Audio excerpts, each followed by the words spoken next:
Court તરફથી એના માટે કહેવામાં એવું કાંઈ નથી આવ્યું, પરંતુ જે સરકારે સામેથી કીધું કે અમે જે આ એસઆઈટીની ગઠન કરવામાં આવી છે તાત્કાલિક ધોરણે કરી દીધું છે અને એસઆઈટીને એવી રીતના ઓર્ડર્સ કરવામાં આવ્યા છે કે તેઓએ જે ઇન્ટ્રીમ ઓર્ડર છે તેઓ ઇન્ટ્રીમ રિપોર્ટ છે તેઓનો એ તેઓએ 72 કલાકની અંદર રજૂ કરી દેવો અને સંપૂર્ણ તપાસ કરીને જે ફાઇનલ રિપોર્ટ છે એ 10 દિવસની અંદર એમના ગઠનથી કરી દેવું, આ વિશેની માહિતી કરી અને કોર્ટમાં એને યોગ્ય કર્યા. રાજકોટ પોલીસ અને જે રાજકોટ કલેક્ટર છે ચાલુ એમને પણ એક આદેશ કરવામાં આવ્યા છે છેલ્લી ઓર્ડરમાં, એ શું આદેશ છે સ્પષ્ટ?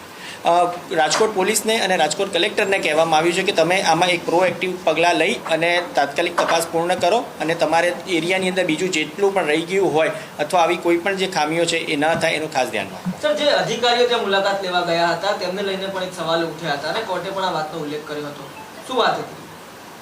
અધિકારીઓ જે ગયા હતા ત્યાં એ લોકોએ શું પગલાં લીધા, તમે એ લોકો જ્યારે છેલ્લે ગયા જ્યારે પેલું કહેવાય છે ને કે તાળા તોડી નાખ્યા પછી જ્યારે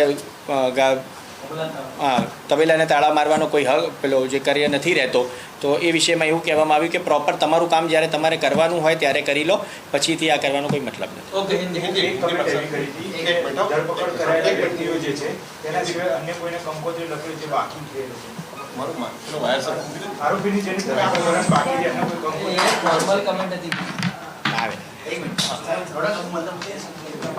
हिंदी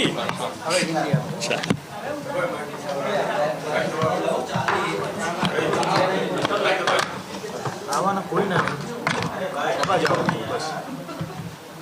चलो रेडी।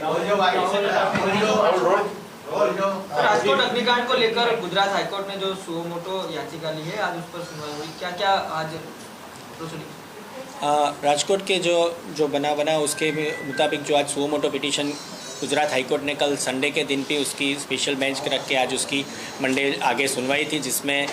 गवर्नमेंट की ओर से और जो दो पिटिशनर है, एक अमित पंचाल सर और ब्रिजेश त्रिवेदी सर, उन्होंने अपना